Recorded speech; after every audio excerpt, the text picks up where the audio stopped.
The security guard's hands clamped around my wrist, his grip like iron. I had seconds before he dragged me out, before my father's secrets stayed buried forever. My only weapon? A silver catering tray.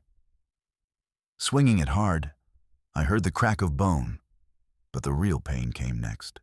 Tiffany gliding in, wearing my mother's wedding lace, butchered into something cheap. This wasn't just theft. It was erasure.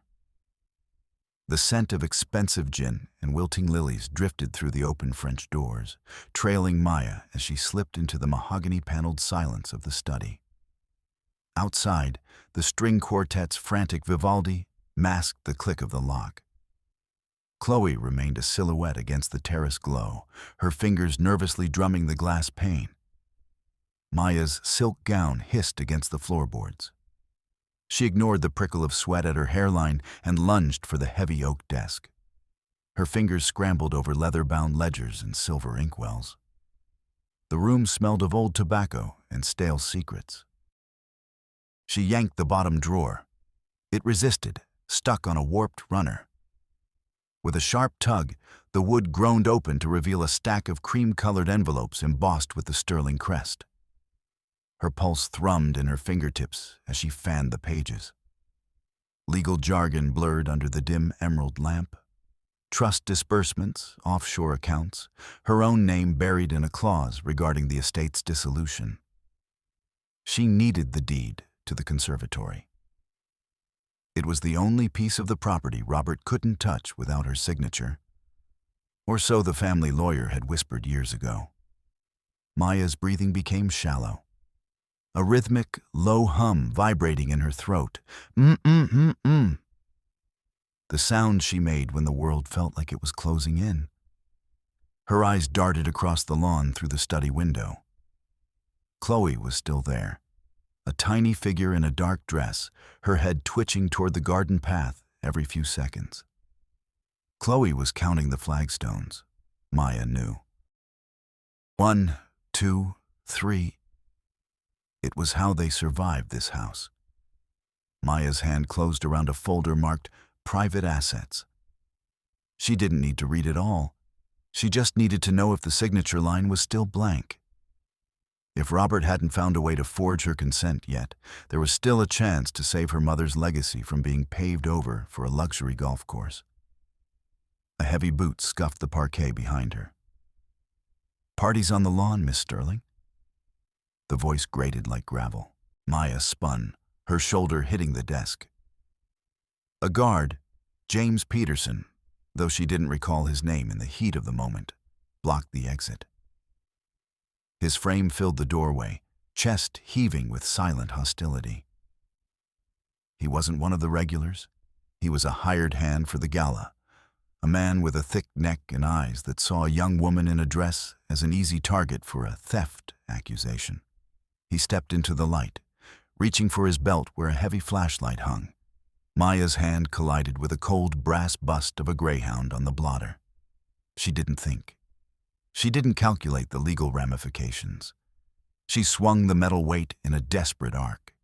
The impact echoed, a dull, sickening thud against the man's temple. And the guard crumpled into the shadows of the bookshelves. Maya stood frozen, the heavy brass slick in her palm, breathing in the sudden, metallic tang of blood. She didn't wait for him to groan. The adrenaline was a cold spike in her spine. She dropped the bust, the sound of it hitting the rug muffled and heavy. She scrambled toward the desk again, her fingers hooking into the edge of a thick, leather-bound volume she hadn't noticed before. It was tucked behind a false backing in the drawer. A ledger. Not a modern one, but an old-fashioned book with gold leaf edges and the scent of cedar. She shoved it under her arm, the weight of it pressing against her ribs. She couldn't go out the main door. She lunged for the library window, the latch biting into her thumb as she forced it upward. The cool night air hit her face, smelling of damp grass and expensive perfume. Once inside the safety of the darkened library annex, Maya pressed her back against a row of encyclopedias. Her heart was a frantic bird trapped in a cage of bone. She opened the ledger, the pages whispering as they turned. In the dim light filtering through the high clear-story windows, the numbers began to tell a story. It wasn't just a list of assets. It was a record of ruin. Page after page showed red ink, loans from private equity firms, obligations to names she didn't recognize, and a series of desperate liquidations. Robert Sterling wasn't just selling the conservatory, he was drowning. The Sterling name, which he brandished like a shield, was a hollow shell. He owed millions. The realization hit her like a physical blow to the stomach. He wasn't just greedy. He was a cornered animal, which made him infinitely more dangerous. Maya's thumb traced a line of figures. The most recent entry was a massive infusion of cash from a Vance Holdings. She frowned. Tiffany Vance, the woman Robert had introduced as his saving grace 3 months ago. The ledger suggested that Tiffany wasn't just a fiancée, she was a creditor. Maya's humming grew louder, a buzzing drone that filled her ears. She had to get this book to Chloe. They had to get it out of the house. But as she turned to find a way back to the terrace, the heavy oak doors of the hallway swung open with a bang that echoed like a gunshot through the silent wing of the house. "We find the lighting in this corridor quite abysmal, don't we?" The voice was like shattered glass dipped in honey. Tiffany Vance stepped into the hallway, the light from the crystal chandeliers catching the shimmering white fabric of her gown. Maya froze in the shadows of the library. Her breath hitched. It wasn't just a white dress. It was the dress. The delicate Chantilly lace, the high Victorian collar, the specific pattern of seed pearls around the waist. It was her mother's wedding gown. But it had been butchered. The long, elegant sleeves were gone, hacked off at the shoulder.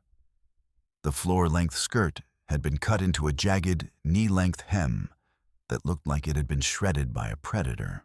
Maya felt a roar of heat rise in her chest, a physical manifestation of grief and fury. That dress had been preserved in vacuum-sealed silk in the attic for 5 years. It was the last thing that smelled like her mother's rosewater perfume. Seeing it on Tiffany, seeing it mutilated to fit a modern cocktail aesthetic, was a desecration. Tiffany stood there, smoothing the lace over her hips, her eyes scanning the dark room as if she could sense Maya's presence. She looked like a vulture dressed in the feathers of a dove. The silence was broken by the rhythmic click-hiss of a silver flask. Robert Sterling stepped up behind Tiffany, his hand resting on the small of her back. He looked sallow, his eyes shadowed with the exhaustion of a man who spent his nights counting money he didn't have. He unscrewed the cap of his flask, inhaled the sharp scent of scotch, and screwed it back on. Click, hiss. 1. Click, hiss. 2. "The guests are waiting, Robert," Tiffany said, her voice carrying that strange, plural affectation. "We shouldn't keep them from the announcement. It's a new era for the Sterlings, after all." Robert tapped the face of his Rolex, the gold glinting. "Of course, my dear.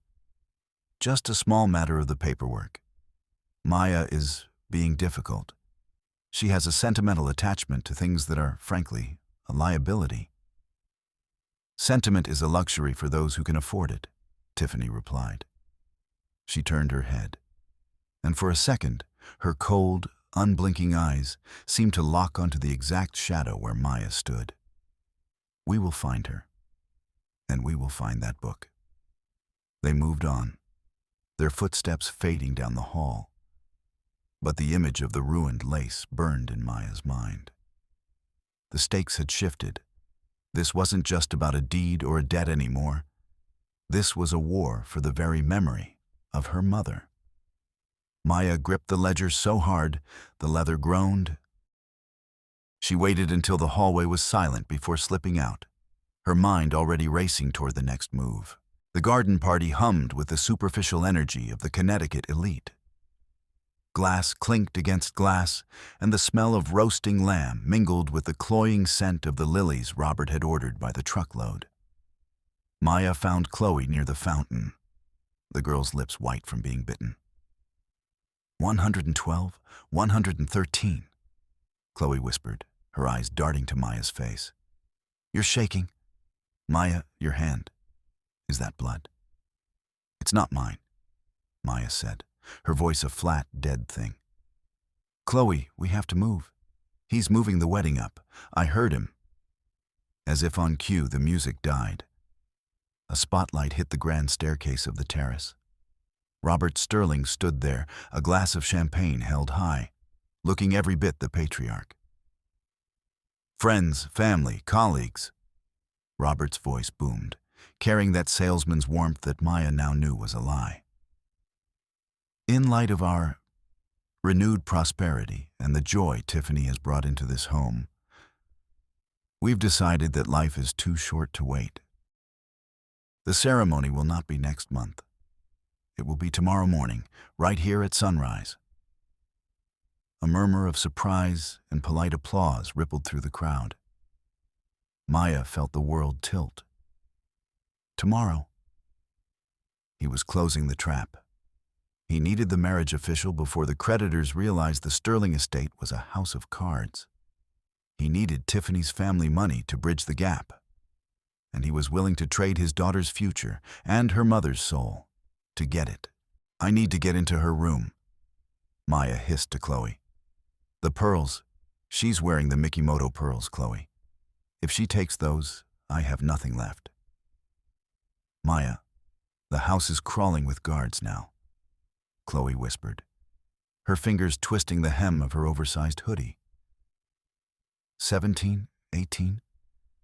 I counted 18 of them on the perimeter. I don't care if there are 100. I'm taking back what's mine. Maya slipped through the servants' entrance, navigating the maze of back hallways she'd known since childhood. She reached the guest wing, where Tiffany had set up her command center. The air here smelled of heavy, expensive perfume and hairspray. She pushed open the door to the dressing room. Tiffany wasn't there, but the room was a battlefield of vanity. Makeup was strewn across the vanity, and a silk robe lay discarded on the floor. And there, sitting on a velvet bust on the dresser, were the pearls. They glowed with a soft, iridescent light, a string of perfect spheres that had once graced Maya's mother's neck every Sunday morning. Maya reached for them, her fingers trembling. Just as her skin brushed the cold calcium, a reflection appeared in the mirror. Tiffany stood in the doorway, her platinum bob perfectly in place. She wasn't wearing the wedding dress now. She was in a sharp, black slip that made her look like a blade. We don't touch things that don't belong to us, Maya, Tiffany said softly. These were my mother's. Maya spat, clutching the pearls in her fist. Tiffany laughed, a dry, rattling sound. Were they? Robert gave them to us as a token of appreciation for the bridge loan. And honestly, the string was so old. I had them restrung this afternoon. The jeweler had to cut the original silk. It was dusty, like everything else in this house. Maya felt a physical pang in her chest. The original silk. Her mother had tied the knots between those pearls herself. It was a piece of her handiwork, her time, her touch, and Tiffany had had it cut away like trash. You're a parasite, Maya said, her voice dropping into that low, dangerous hum. We are a solution, Tiffany corrected, stepping closer. Your father is a drowning man, Maya. We are the raft. If you want to keep playing the grieving daughter, do it in the attic. But the pearls? They stay with the bride. Tiffany reached out, her grip surprisingly strong, and wrenched Maya's hand open. She took the pearls back with a triumphant smile. Go to bed, Maya. You have a long day of smiling ahead of you tomorrow. Maya retreated, her mind a blur of rage. She wandered toward the west wing, the childhood wing where her mother's rooms were kept. She needed to be near something that hadn't been touched by Tiffany's cold fingers. But when she reached the heavy oak door of her mother's suite, she stopped. The seams of the door were thick with a translucent, hardened substance. Someone had taken an industrial adhesive and sealed the door shut. It wasn't just locked, it was fused to the frame. She kicked the wood, but it didn't budge. It was a tomb now. She turned toward her own bedroom, her heart hammering against her ribs. She pushed the door open, expecting to find her sanctuary. Instead, the room was cold. The window was cracked open, and the curtains billowed like ghosts. There, sitting in the center of her white duvet, was a single object. A black leather glove. It was a man's glove, heavy and smelling of motor oil and old sweat. It wasn't a mistake. It was a calling card. It was the physical embodiment of a threat, a hand that could reach out and throttle her in the dark. Maya didn't scream.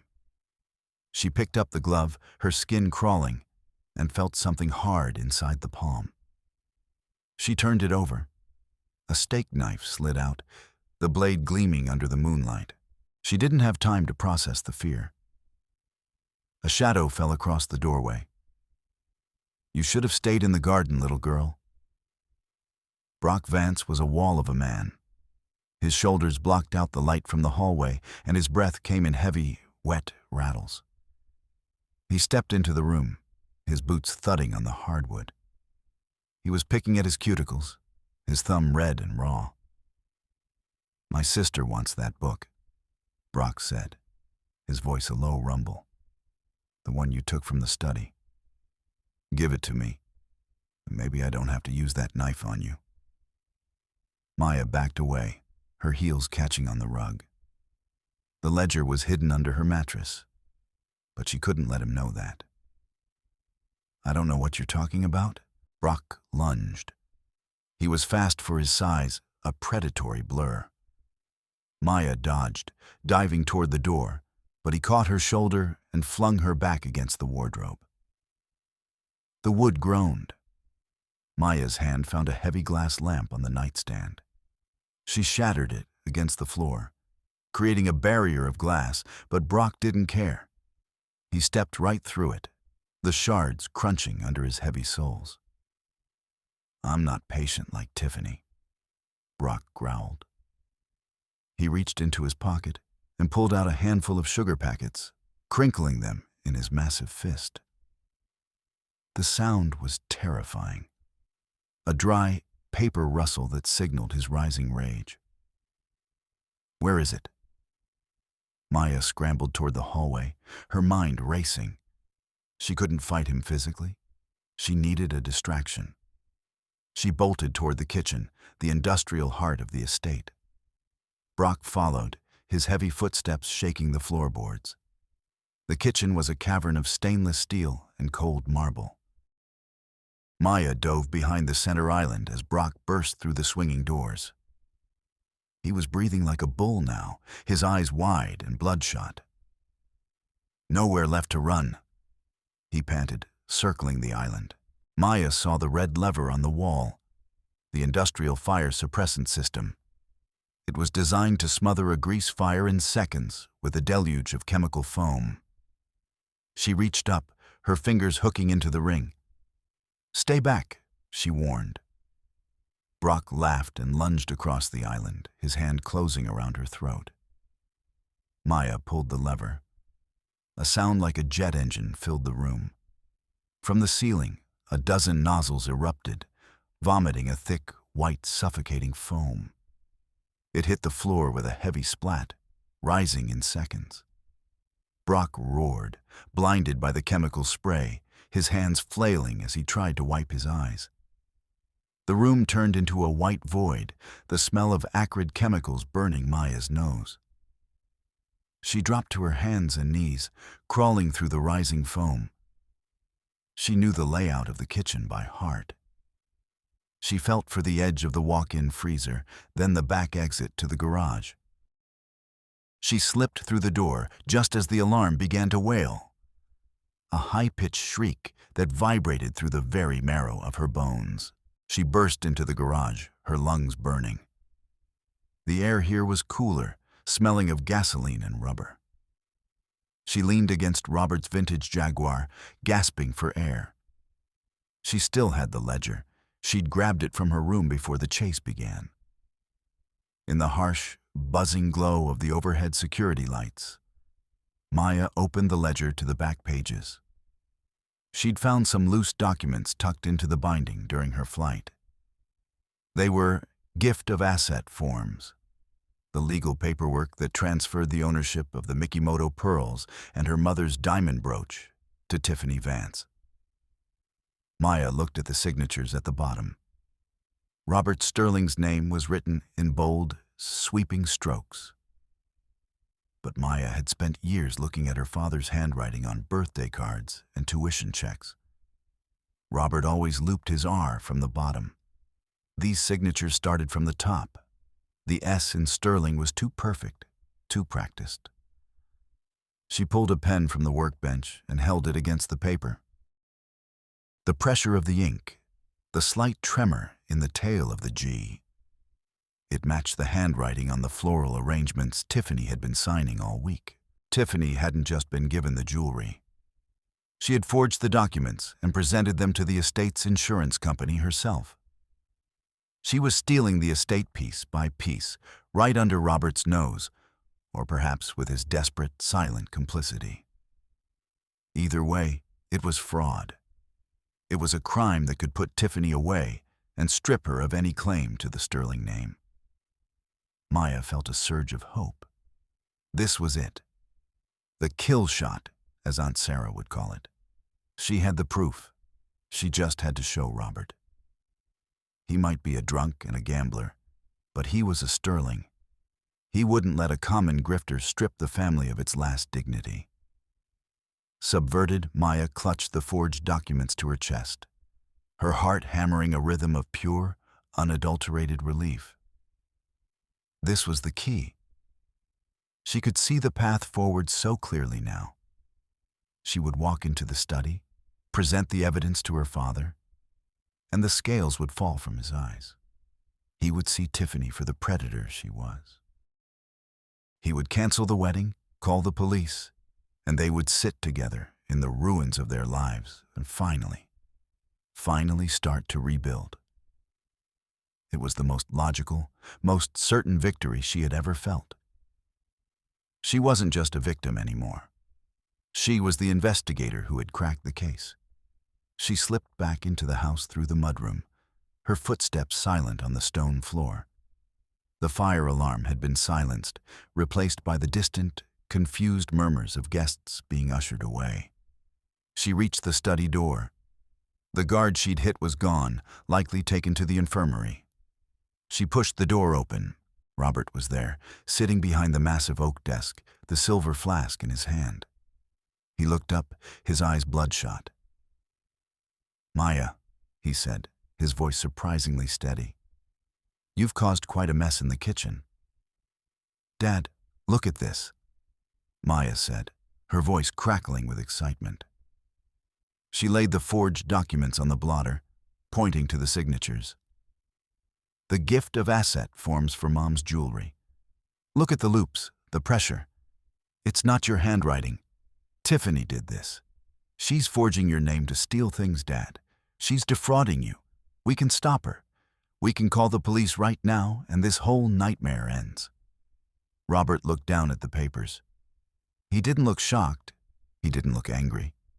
He slowly reached out and traced the signature with a shaky finger. A small, sad smile touched his lips. He looked up at Maya and nodded slowly. "You always were the sharpest one, Maya," he whispered. "Your mother's eyes, but my mind for the details." Maya felt a weight lift off her shoulders. Her breathing slowed. "So you see it? You see what she is?" "I see everything," Robert said. He stood up, walking around the desk. He placed a hand on her shoulder, his grip warm and fatherly. I'm so proud of you for finding this. It proves you're ready to handle the family legacy. Go get some water, honey. You're covered in that foam. I'll take these to the safe and call our attorney. We'll handle it together. Maya leaned into him for a brief second, the first time she'd felt safe in years. Thank you, Dad. I'm sorry I was so difficult. Nonsense, he said, patting her cheek. You were protecting us. Go on now. Maya turned toward the door, her mind already counting the steps to the break room. 1, 2, 3. The crisis was over.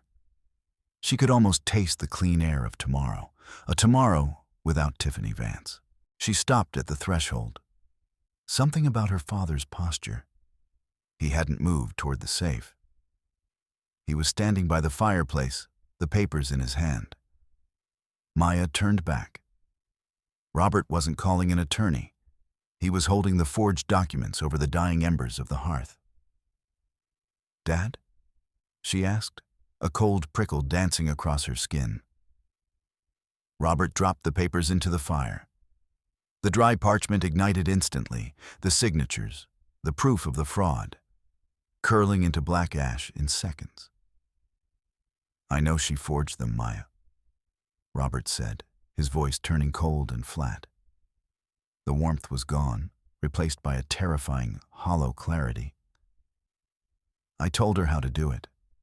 I gave her the pens. I gave her the old letters to practice on. Maya felt the floor tilt. What? Why? Because the Vances aren't just a family, Maya. They're a conglomerate, Robert said, stepping toward her. He looked like a stranger, a ghost inhabiting her father's skin. I owe their father more money than this estate is worth. The only way to wipe the debt is to merge the families. The jewelry, the land, the conservatory. It's all part of the dowry. I needed the forgeries so the insurance company would pay out the loss of the originals, giving us enough liquid cash to pay off the immediate interest. It was a partnership. You helped her steal from Mom? Maya's voice was a ghost of a sound. I helped us survive, Robert roared. He lunged forward, his hand snapping out like a trap. He didn't grab her shoulder this time. He grabbed her wrist, twisting it until she gasped. He reached into her bodice and wrenched the ledger away. And you? You're a liability. You're unstable. The guard you hit? He's filing a report. Brock is filing a report. By tomorrow morning, you'll be in a private facility for a rest, and the wedding will proceed as planned. He shoved her toward the door, where 2 guards, the ones who had supposedly been searching for her, stepped into view. They weren't looking for a thief. They were waiting for an inmate. Take her to the attic, Robert said, unscrewing his flask. Click hiss. And take her phone. I don't want any episodes ruining the ceremony. Maya was dragged away, her feet scraping against the parquet. She had handed him the evidence, and he had used it to light the fire that would consume her. She had been smart, she had been thorough, and it had only served to show her father where his defenses were weak. Now, the ledger was gone. The proof was ash. And she was a prisoner in her own home. The attic was a place of dust and forgotten things. The air smelled of mothballs and stale cedar, a dry chemical odor that suggested things that had been buried and dug back up. The guard slammed the heavy oak door, and the click of the deadbolt echoed like a final judgment. Maya sat on a trunk filled with old curtains, her throat vibrating. It was a frantic, jagged sound now. She looked at the small, arched window. It was too high, too narrow. She was trapped. The wedding was in 6 hours. A soft tap, tap, tap sounded against the glass. Maya froze. She scrambled toward the window, pulling herself up on a stack of crates. Outside, through the glass, she saw a pale face. Chloe. The girl was perched on the top rung of a gardener's extension ladder, her face ghost white in the moonlight. She was counting under her breath, her lips moving frantically. 94, 95. Chloe! Maya hissed, pressing her face to the pane. I saw them take you, Chloe whispered, her voice trembling. I found the ladder in the tool shed. It's really high, Maya. I don't like it. You're doing great. Just hold it steady.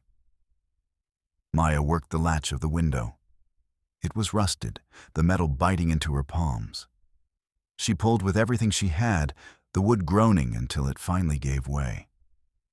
The cool night air rushed in, smelling of the damp garden. I can't reach you, Maya said, looking at the gap between the sill and the ladder. You have to jump, Chloe said, her eyes wide. 1, 2, 3. Jump on 3. Maya didn't think about the height. She didn't think about the stones below. She climbed onto the sill, her silk gown billowing around her like a broken wing, and lunged. Her fingers caught the metal side rails of the ladder, the vibration of the impact rattling her teeth. The ladder swayed dangerously, Chloe letting out a small, muffled shriek. I've got you, Maya gasped, her feet finding the rungs. Let's go. Down. Now. They descended into the shadows of the manor. Once their feet hit the grass, they didn't stop. They ran through the dark, avoiding the paths, moving through the thick hydrangea bushes until they reached the perimeter fence. Where are we going? Chloe panted. The country club, Maya said. Tiffany is there. She's overseeing the floral arrangements for the morning. If I can't get Robert to listen, I'll get the truth out of her. The country club was a temple of glass and paranoia. Even at 3 a.m, the floor-to-ceiling windows were ablaze with security lights. Maya and Chloe slipped through the service entrance, the smell of floor wax and stale champagne hitting them like a wall. The ballroom was a cavern of shadows, filled with the ghostly shapes of round tables draped in white linen. At the far end, near the grand marble staircase, a single woman stood under a spotlight. Tiffany Vance was adjusting a massive display of lilies. She was still wearing the ruined wedding dress, the white lace stained with what looked like wine or grease. She looked like a mad queen in a hollow kingdom. We knew you'd come here, Tiffany said, not turning around. You're so predictable, Maya. Always the hero of your own little tragedy. Maya stepped into the light, her jaw set. It's over, Tiffany. I know about the debt. I know Robert is in on it. But I also know the Vances are broke too. That's why you're doing this, isn't it? Your father isn't a conglomerate. He's a con man. You're just 2 sinking ships trying to tie yourselves together. Tiffany turned slowly. Her eyes were wide, the pupils dilated, until they were nothing but black voids. We are not broke. We are transitioning. You're a thief, Maya said, stepping closer. And when the board of the country club finds out you've been using their accounts to float your brother's legal fees, you'll be transitioning to a cell. Tiffany's face contorted. The mask of we finally slipped. She lunged, her fingers hooking like claws. She caught Maya's hair, wrenching her head back. You little bitch! Tiffany screamed, her voice no longer honeyed but raw and jagged. I worked too hard for this. I won't let a spoiled brat like you ruin it. They crashed into a table, the silver spoons hitting the floor with a rhythmic, metallic clink. Clink, clink, clink. It sounded like a timer counting down. They struggled near the mezzanine railing, the marble floor a long, lethal drop below. Tiffany shoved Maya against the gold-plated banister, her weight pressing Maya's spine against the cold metal. It's an accident, Tiffany hissed, her breath smelling of peppermint and bile. The grieving daughter, distraught over the wedding, falls from the balcony. Such a shame. Maya felt her grip slipping. She looked into Tiffany's eyes and saw the void.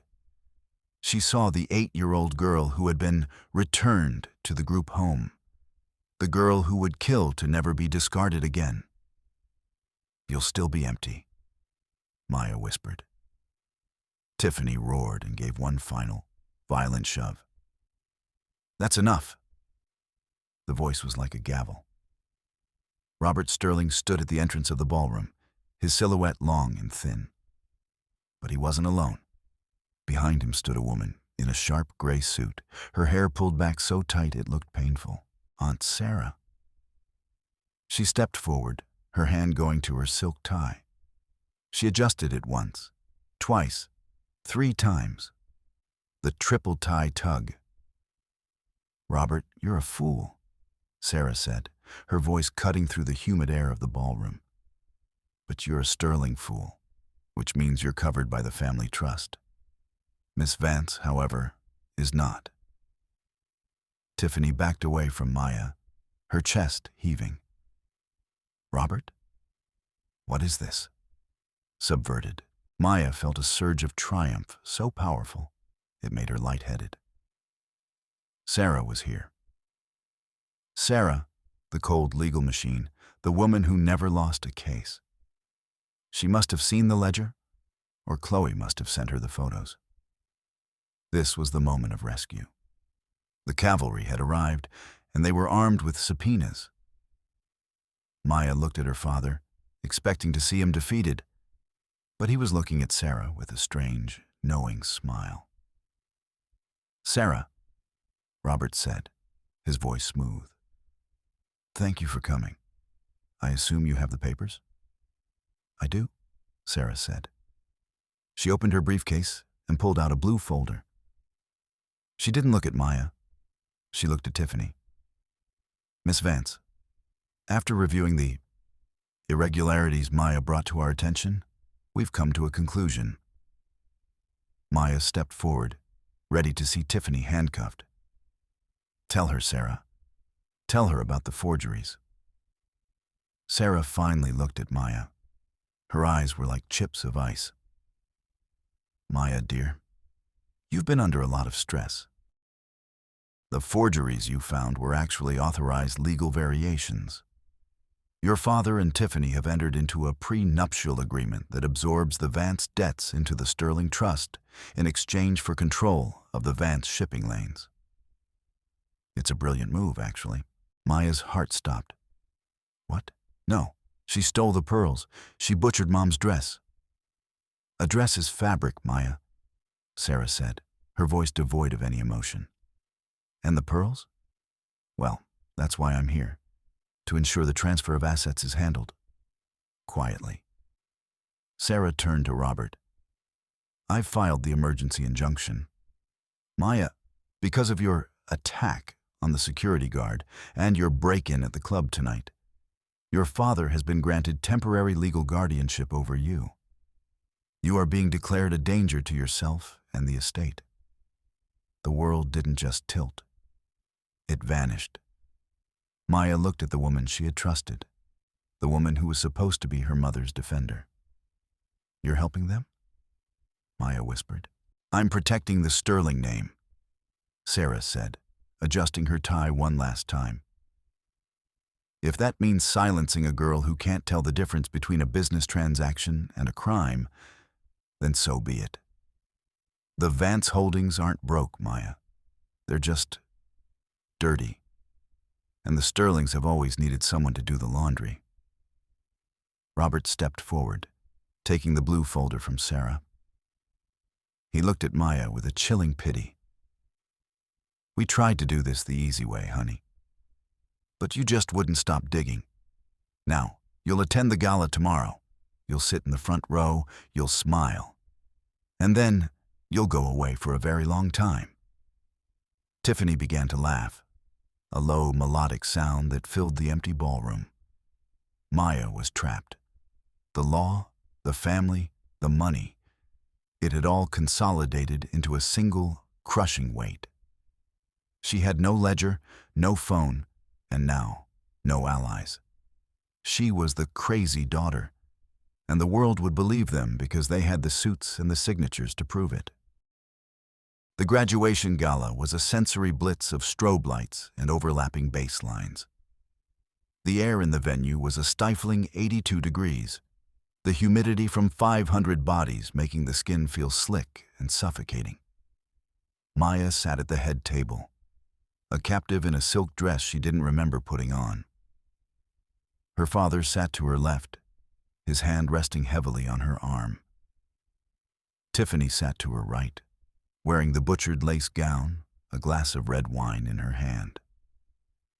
In the center of the room, the class of 2024 ice sculpture was melting unevenly. A pair of car keys frozen deep inside the base, a prize for some meaningless raffle. Maya watched the water drip from the ice, counting the seconds. Robert stood up, the light catching his gold Rolex. He tapped his glass with a silver spoon. The room fell silent. "A toast," Robert announced, his voice booming. "To the new Sterling era. To my beautiful bride, Tiffany, who wears the history of this family with such grace." He looked down at Maya, his eyes a warning. "And to my daughter, Maya. May she find the peace she so desperately needs." Maya felt the hum starting in her throat. But this time, it wasn't a sound of fear. It was a funeral dirge. She stood up. The movement was so sudden, Robert didn't have time to stop her. She reached for the microphone. "Thank you, Father," Maya said, her voice clear and carrying to every corner of the room. "I think it's only fair that I say a few words about that dress and those pearls." Robert reached for her arm, but Maya stepped out of his reach. She looked at the crowd, the donors, the board members, the people whose respect Robert craved more than life itself. "This lace," Maya said, gesturing to Tiffany's gown, "was worn by my mother on the day she married a man she thought was honorable. It's Chantilly lace, handmade in 1994. It was meant to be a legacy. But as you can see, it's been cut, shredded, to fit someone who didn't earn it." A murmur went through the room. Tiffany's smile flickered. "And the pearls," Maya continued, her voice gaining strength. "The Mikimoto pearls. Tiffany, would you mind showing everyone the clasp?" Tiffany instinctively reached for her neck. "My mother was a smart woman," Maya said, her eyes locking onto Robert's. "She knew my father's character better than anyone. She knew that one day he would try to sell her soul to pay for a bad hand at the craps table. That's why, 10 years ago, she took the real pearls to a jeweler in the city. She had them replaced with high-quality glass." The room went deathly silent. Robert's face turned a violent shade of purple. "The real pearls?" Maya reached into the silk shawl draped over her arm, the one thing they hadn't taken from her. She pulled a small knotted string from a hidden seam. They glowed with a light that no glass could ever mimic. "They've been with me the whole time, hidden in the lining of her favorite shawl. The assets you've been forging papers for, Tiffany? They're worthless. Just like the Sterling name." Maya picked up her glass of red wine. "To the new era," she said. She tipped the glass. The dark red liquid splashed across the white lace of the butchered gown, soaking into the delicate threads, turning the Sterling legacy into a bloody, ruined mess. Tiffany screamed. Robert lunged. But the doors at the back of the hall swung open. Sarah was there, but she wasn't alone. She was flanked by 2 men in dark suits who didn't look like Sterling guards. They looked like federal agents. "Robert Sterling," one of them called out. We have some questions regarding the bridge loans from Vance Holdings and the insurance claims filed on the Mikimoto collection. Maya didn't wait to see the handcuffs. She turned and walked toward the exit, the real pearls clutched in her palm. The West Wing was quiet now. The house felt empty, the ghosts finally laid to rest. Maya stood in her mother's bedroom. The adhesive had been broken by the federal investigators. The room was stripped of its finery, but the scent of rosewater still lingered in the floorboards. Maya didn't cry. She felt a strange, hollow peace. She packed a single leather bag. She took the silk shawl, the real pearls, and a photograph of her mother gardening in the conservatory. She left the ledger on the floor. She left the Sterling name in the dust. She walked out the front door, the sun just beginning to peek over the horizon. Chloe was waiting in a beat-up Honda, the engine idling. "Where to?" Chloe asked, her voice steady for the first time in years. "West," Maya said, "as far as the road goes." 3 weeks later, the Pacific sun was a relentless, white-hot glare that flattened the landscape into a postcard. Maya stood in a small thrift shop in a coastal town north of Santa Barbara. The air smelled of mothballs and stale cedar. But here, it didn't feel like a grave. It felt like a library of second chances. She found a simple, yellow sundress hanging on a rack. It was cotton, cheap, and untainted by history. She took it to the counter, pulling a few crumpled bills from her pocket. Money she'd earned working a shift at a local diner. "Beautiful day," the woman behind the counter said, her skin tanned and wrinkled like fine leather. "It is," Maya said. She stepped out into the sunlight, the yellow dress in a paper bag. She didn't hum. She didn't count the steps. She just walked toward the ocean, the weight of the Sterling name finally washed away by the salt air. She was Maya. Just Maya. And for the first time in her life, the silence wasn't swallowing her whole. It was setting her free.